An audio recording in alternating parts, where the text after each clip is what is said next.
हुआ सामान बेटा, बहुत हुआ सामान, बहुत हुआ सामान। भाई साहब, पहली बात तो आप ये सुन लीजिए कि हम हैं बहुत बड़े वाले मोदी के भक्त, है ना। बाकी आप लोग तो सब समझदार है ना। तो हमें क्या है कि बाकी सब आप कुछ भी कह लो, लेकिन मोदी जी के बारे में कुछ भी अंडसंड बोलोगे वो भैया हम नहीं झेल पाते हैं, नहीं सुन पाते हैं, तो नहीं सुन पाते हैं। ये सच्चाई है। क्यों?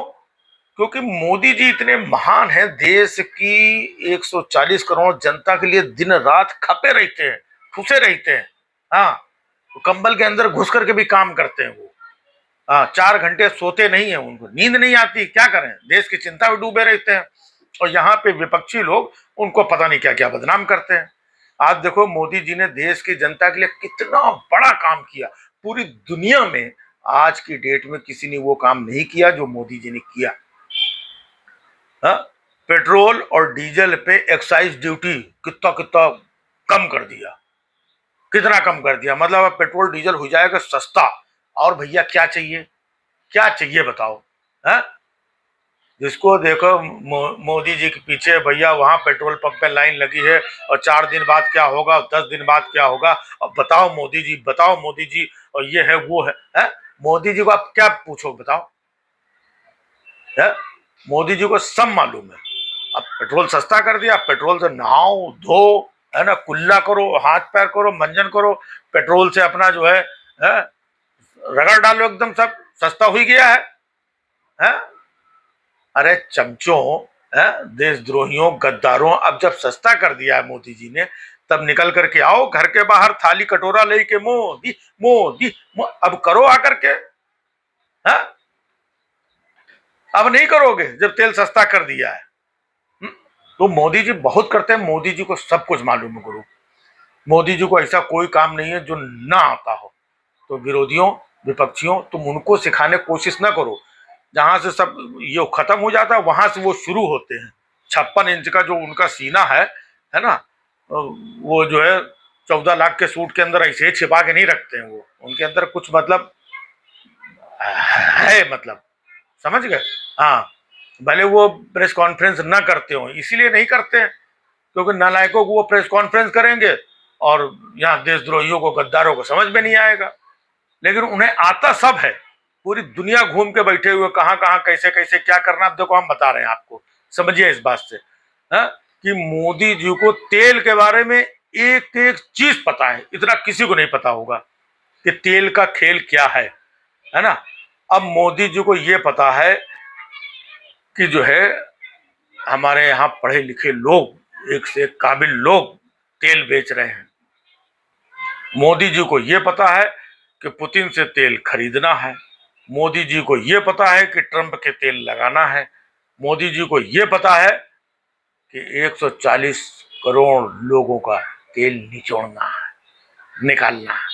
तो मोदी जी को ना समझाओ, हाँ, कि मोदी जी को आप समझाने में लगे हुए। मोदी जी तेल के खेल में बहुत माहिर है, बहुत मतलब बहुत। अब देखो, जब सस्ता तेल मिलता था इंटरनेशनल रेट पे, तब भी मोदी जी ने रेट कम नहीं किए। मतलब चाहे मोदी जी 60 रुपए में बेच सकते थे, इतना सस्ता तेल था, लेकिन मोदी जी ने उसको 100 रुपए तक पहुंचाया, है ना।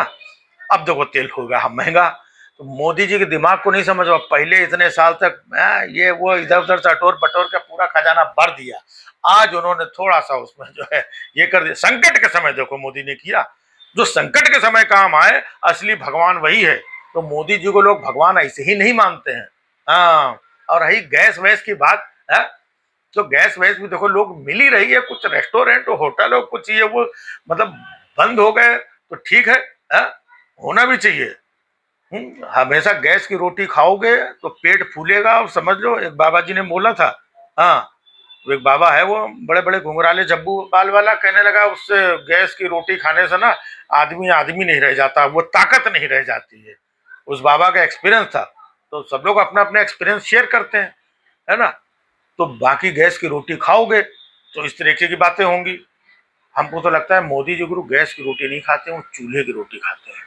हाँ, चूल्हा वूल्हा शाम को अपना, कहीं इतना बड़ा घर है, कहीं कोने में अकेले आदमी है ना, कहीं चूल्हा लगा लेते होंगे और वहीं लकड़ी डाल के फूकनी से फूंक के अपना 2 ठो रोटी खाते कितना है बेचारे वो। तो रोटी सेक करके अपना खा ले, लेकिन ये गैस वाली रोटी नहीं खाते हैं। हाँ, क्योंकि वो बाबा ने बताया कि गैस की रोटी खाने से, समझ गए ना। हाँ, तो भैया मोदी जी को सब मालूम है, मोदी जी को सिखाने की कोशिश ना करो। और पूरा देश और पूरा मतलब बाकी अगल बगल और पूरा दुनिया और डंका और सब मतलब ब्रह्मांड और वो सब मोदी के साथ में है। हाँ, मोदी का अकेला समझ रहे हो तुम। बाकी ये सब जो अपोजिशन वाले हैं ना, ये अपनी सत्ता की लालच में भाई साहब। मोदी जी को देखो इतने साल से हैं, 24-25 साल हो गए, गुजरात में भी 10-12-15 साल थे, फिर यहाँ इतने 10-11 साल से हैं, है ना, 25 साल से सत्ता में हैं, लेकिन उनको सत्ता की लालच नहीं है, सत्ता की लालच है इनको, विरोधियों को। सत्ता की लालच में मोदी जी को बदनाम कर रहे हैं। गैस की कमी हो, देखो लाइन लगी है, सिलेंडर हो, कहीं पेट्रोल की कमी है, वो कहां से एक तो बुढ़िया माता जी उठा लाए, मधु किशोर नाम है उनका। उन विपक्षी लोग सत्ता की लालच में भाई साहब उनसे मोदी जी के बारे में पता नहीं क्या क्या बुलवा रहे हैं, लेकिन मोदी जी माहिर है। हाँ, इतना तेल के बारे में उनको, जैसे कोई किसी मुद्दे में कोई पकड़ता है तो वो इतना तेल लगाते हैं, रपट के निकल जाते हैं सुर से फिर आगे। इधर अपोजिशन वाले चिल्लाते हैं ऐसे कि इस बार धर के पकड़ लेंगे, लेकिन वो फिसल के आगे निकल जाते हैं गुरु। तो मोदी जी को फिसलना बहुत अच्छी तरीके से आता है। हाँ, वो ट्रंपवा नहीं पकड़ पाया आज तक, वहां से धीमे से फिसल जाते हैं। वहां से देखो, वहां से फिसल गए, वहां से फिसल गए, गुजरात से फिसल के दिल्ली निकल आए, दिल्ली से फिसल के उधर चले गए, उधर चले गए, फिसली तो रहे इतने दिन से, और पोजीशन वाले पकड़ नहीं पा रहे हैं। ऐसे तुम लोग चिल्लाते रहो और मोदी जी आप एकदम धर एकदम है लगा हुआ है, फिसलते रहो। हाँ, बहुत हुआ सम्मान बेटा, बहुत हुआ सम्मान, बहुत हुआ सम्मान।